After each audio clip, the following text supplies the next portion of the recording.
commence, comme je vous l'ai dit tout à l'heure, par bien nettoyer mes empreintes avec un petit coton à démaquiller et de l'alcool 90, donc pour vraiment enlever les traces de gras, de doigts. Donc, je les ai déjà nettoyés tout à l'heure, mais je vois bien sur mon coton qu'il y a encore des petits résidus. Donc, je nettoie bien. Donc pas trop imbibé, hein, le coton, il ne faut pas qu'il y ait de l'alcool qui reste liquide dans vos moules. Donc là mon moule est bien propre, donc je vais utiliser une sauce pistolet, c'est-à-dire que j'ai fait fondre 60 g de chocolat ici noir avec 40 g de beurre de cacao. Mais si vous voulez faire sauce pistolet chocolat blanc, vous voulez, c'est pareil, 60%, 40%. Donc ça me donne en fait quelque chose de très liquide. Justement j'utilise là mon pinceau, donc là je mélange juste un petit peu. Hop, pas forcément trop chargé le pinceau. Et je vais venir badigeonner le fond de mes moules pour que ça me crée un petit relief, un petit décor sympa sur les craquelins. Après on peut aussi tout verser dedans et retourner. Ça fera une coque un petit peu plus épaisse. J'aime pas trop le gaspillage là. Ça se réutilise pas forcément super bien la sauce pistolet, donc je préfère faire une petite quantité et y aller au pinceau. Et pendant en fait que cette couche va cristalliser, je vais m'occuper du tempérage de mon chocolat au lait. Comme ça va faire une petite différence de teinte entre la sauce pistolet qui est au chocolat noir et du coup ma coque qui sera vraiment chocolat au lait. D'où le relief.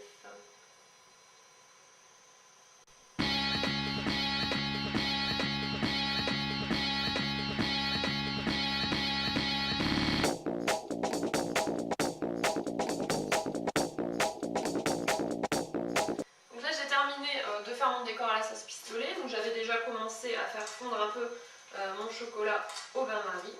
Donc comme je vous l'ai dit tout à l'heure, c'est tout simplement un petit peu d'eau, vous voyez ça ne touche pas, un petit peu d'eau que j'ai fait bouillir tout à l'heure. J'ai récupéré ma casserole, donc là elle n'est plus sur le feu, hein. Je n'ai pas de table d'induction. Donc voilà, je remue bien.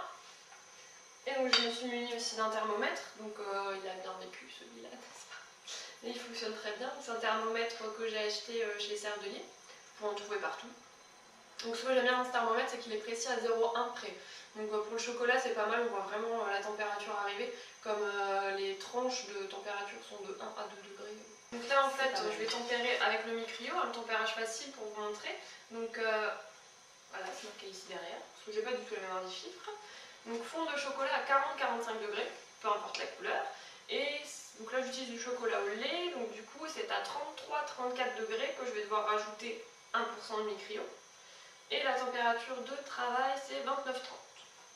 Tout va bien. Je vais garder ça là pour être sûr de ne pas l'oublier. Donc voilà.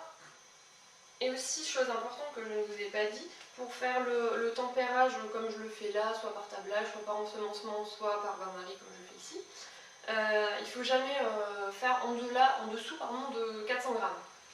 Là vous allez un peu droit dans le mur, quoi. Ça va être compliqué. Quand ce sera des petites quantités, je vais vous montrer une autre technique qui est le tempérage micro-ondes, qui est utilisé par beaucoup de MOF hein, au final. Donc pour les petites quantités micro-ondes, dès qu'il y a grosse quantité, vaut mieux vraiment faire bain-marie. Sachant que le chocolat, il n'est pas perdu, quoi. Je veux dire, je vais avoir plein de chutes.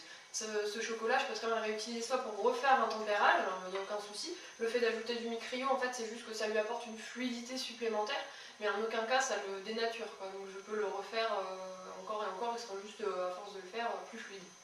Tout simplement. Donc là, quand mon chocolat et les pistoles sont entièrement fondus, je commence à contrôler ma température. Donc là, je dois arriver entre 40 et 45 degrés. Peu importe le chocolat, si vous faites chocolat blanc, noir, lait, pareil. Donc là, je suis à 39,7, doucement mais sûrement. Et donc j'ai déjà mon bain-marie d'eau froide qui est juste à côté pour pouvoir redescendre la température. Donc quand on va redescendre la température, l'important c'est d'y aller quand même assez rapidement. C'est une courbe qui doit se faire quand même assez vite. Donc là je suis à 42,2. En général je vais vers 42-43, c'est entre 40 et 45. Parce que l'important là c'est vraiment tous les cristaux tous les cristaux de beurre de cacao soient vraiment bien fondus. Presque mes 42 degrés. J'ai mon bain-marie d'eau froide qui est juste à côté. Pour venir, voilà, hop. J'ai beaucoup d'eau.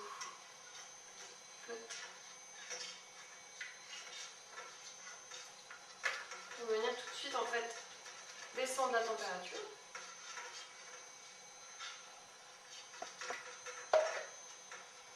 Et de temps en temps je bouge aussi mon thermomètre pour que lui aussi il s'homogénéise en fait dans la préparation. C'est un petit détail aussi qui a son importance. Donc là je dois redescendre entre 33 et 34 degrés pour mon chocolat au lait. Avant d'ajouter le micréo.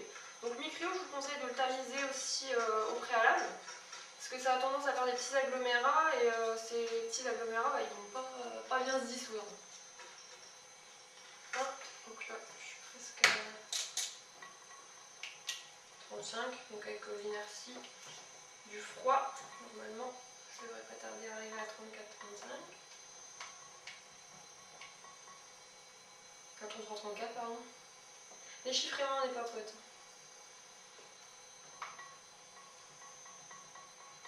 Voilà. 33,8. Clic. J'ajoute mon micréo. Donc là, pareil, on mélange bien, hein, super important. Je suis bien le micréo. Toujours, je mélange bien. Je remue aussi mon thermomètre. Et là, la température du travail, je ne sais plus, j'oublie chaque fois. 29,30. Donc là, je suis à 32,2. Donc ça va quand même relativement vite. Hein. Donc j'ai mon moule, bien sûr, qui n'est pas trop loin, hein, le moule qu'on a préparé tout à l'heure. Je vais dégraisser un petit peu. Hop. Tac. Donc là, je vois en fait que ma décoration est prise parce que ça matifie. Contrairement à tout à l'heure où c'était brillant, là ça s'est matifié. Là, mon chocolat commence un petit peu à s'épaissir, donc c'est normal, hein, il entre en pré-cristallisation. En fait. Il est tempéré.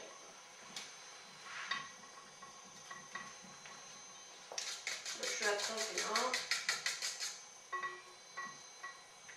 Je vais repasser un petit coup. Vite fait, hein.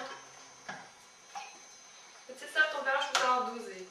N'oubliez pas que l'inox, au même titre que le verre d'ailleurs, ça conduit la chaleur, le froid, donc on ne laisse pas pendant 3 plombes sur le bain-marie d'eau froide ou d'eau chaude quand on est à 1 degré de la température. Quoi. Toujours penser à l'inertie. Avec le fait d'avoir trempé une petite seconde, là comme j'ai fait, j'ai déjà perdu 1 degré. Je suis à 30,2. J'ai encore une fois oublié, c'est 28. Non, maintenant. Comment la couverture de 29,5. Ah bah 29,5, c'est parfait. Hop. Donc là, petit torchon de chou pour m'assurer que je n'ai pas d'eau. Je mélange bien, j'homogénise bien une dernière fois. Et là, je vais venir couler en fait dans mes empreintes. Si vous êtes plus à l'aise avec une poche à douille, vous pouvez le faire à la poche à douille, mais bon, moi je suis un peu ça à barbare. Donc je coule en fait directement dedans, à hauteur en fait. Donc il faut être assez rapide.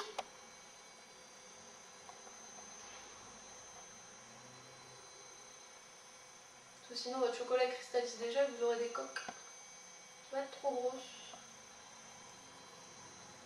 Voilà, là j'ai la bonne vitesse.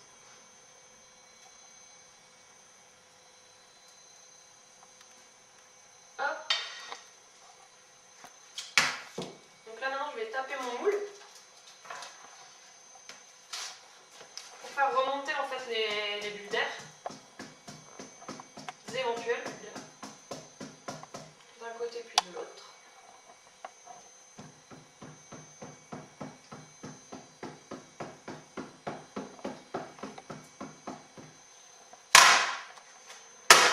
Là. Ça va faire les moules bien. J'en ai mis partout.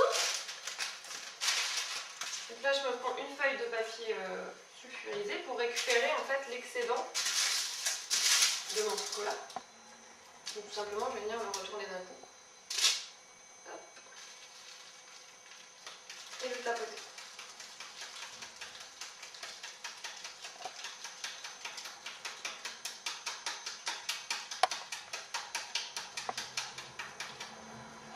Donc là, avec mon petit racloir, je viens araser le moule, enlever l'excédent de chocolat. Et je me prends une autre feuille. J'avais dit que c'était pas organisé, hein, bah, c'était vrai. Une autre feuille, je retourne mon moule dessus.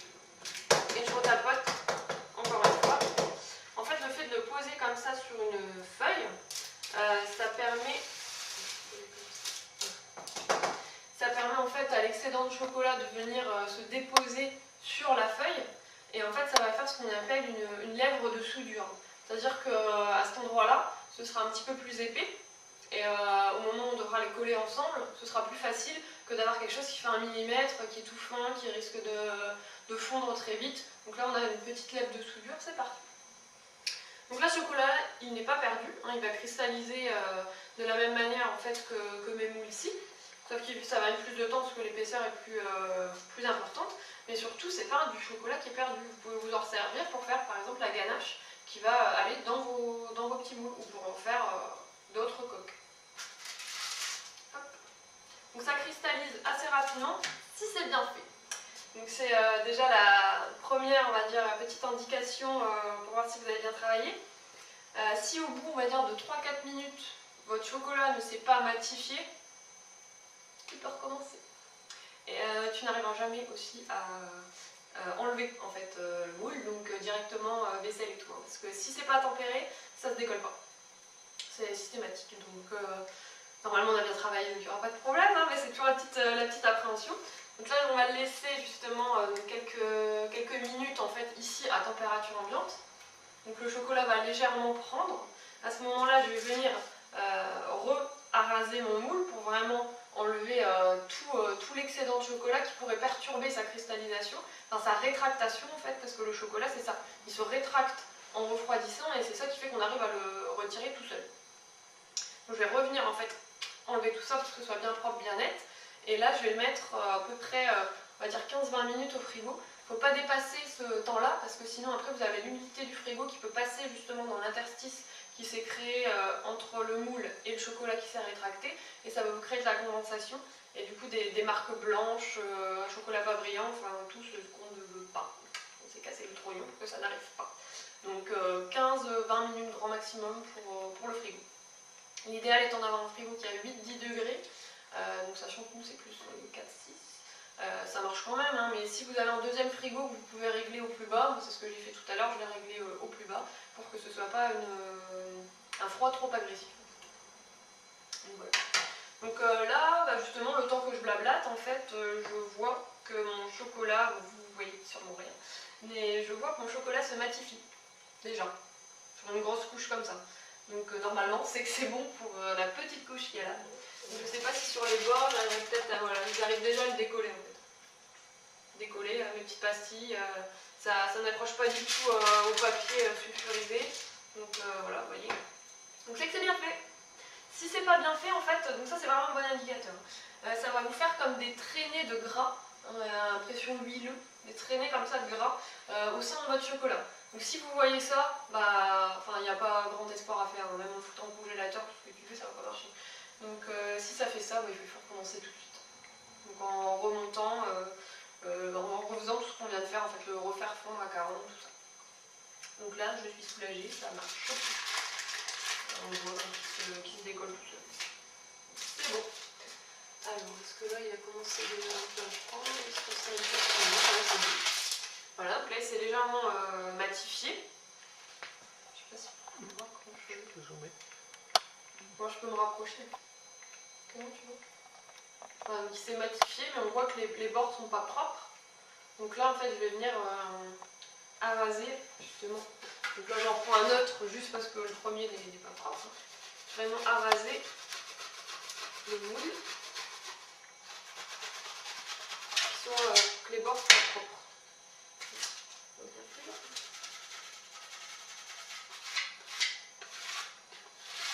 sens puis de l'autre.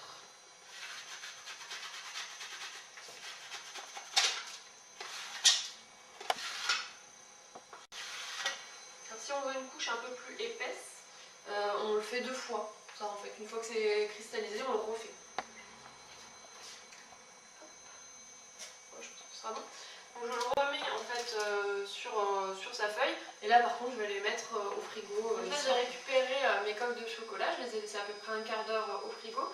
Donc, je vois que la rétractation est bonne. En fait, sur mon moule, justement, on voit qu'il y en a 2-3 là qui galèrent encore un petit peu. Mais sinon, en fait, ça fait plus de taches noires. Je sais pas si vous voyez là, ça fait des taches un peu plus sombres. Là, ceux-là, c'est ceux qui ne sont pas encore bien décollés. Alors que les autres, en fait, on voit en fait qu'ils sont déjà parfaitement décollés. Donc là, je les décolle pas tout de suite parce que je vais les fourrer avant, mais je pourrais déjà les décoller sans problème si je tapais ma plaque. Donc là, je ne le fais pas, je suis délicate. Voilà. Donc là, on va les fourrer. Vous pouvez fourrer avec une ganache, un praliné, praliné feuilletine, tout ça. Là, j'ai fait un Jean-Dujas lait. Donc Jean-Dujas, c'est une pâte de noisettes en fait. Donc c'est des noisettes torréfiées mixées avec du sucre glace. Auquel on ajoute du beurre de cacao pour la cristallisation et un petit peu de chocolat au lait. Je vous mettrai la recette sur mon blog. Et donc là, on va tout simplement venir garnir. Donc c'est important aussi de garnir tant que c'est pas cristallisé, hein, parce que sinon après c'est dur.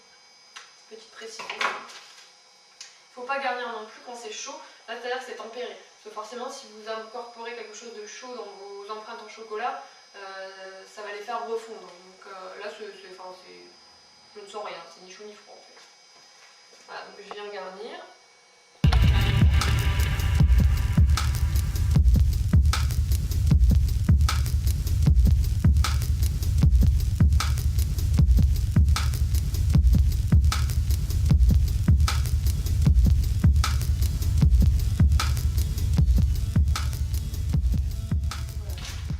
J'ai tout garni maintenant. Je tapote ma plaque pour lisser en fait ma préparation. Je vois que j'ai été un peu généreuse, c'est ma gourmandise qui part. Mais ça ira très bien. Et donc là, je vais le remettre au frigo. Donc là, cette fois-ci, je mets mes empreintes vers le haut, hein, parce que sinon, forcément, ma garniture coule, jusqu'à ce qu'elle soit cristallisée. Et là, je pourrais démouler enfin mes petits œufs. Donc reparti pour le frigo. Pareil, à peu près un quart d'heure. Mes petits œufs en chocolat qui étaient remplis de Jean-Dujas en figé, hein, on voit bien. Ça coule pas du tout, c'est très bien tempéré puisque ça tombe tout seul.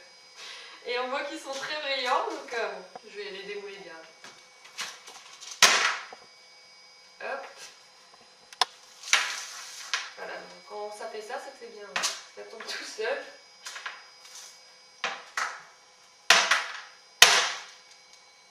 Juste faire attention de ne pas les casser.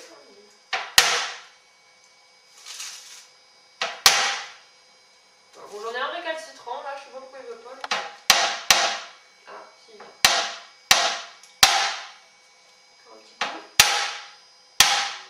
Mais il est décollé, hein, pourtant mais il veut pas venir. Merde. Bon bah celui-là, ce sera plus goûté. Donc si on se rapproche, je sais pas si tu arrives à faire un zoom, on voit qu'ils sont bien brillants.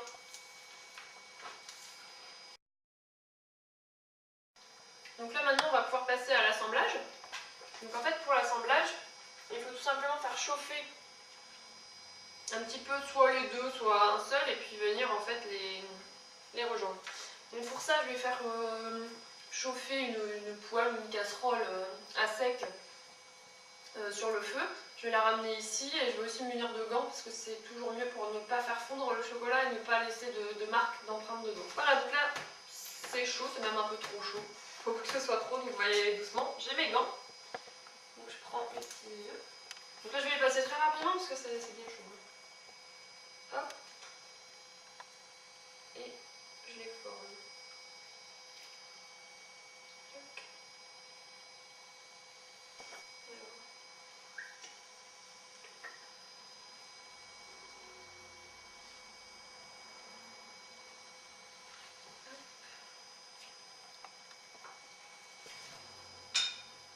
Et voilà, je procède de la même manière pour tous les petits œufs.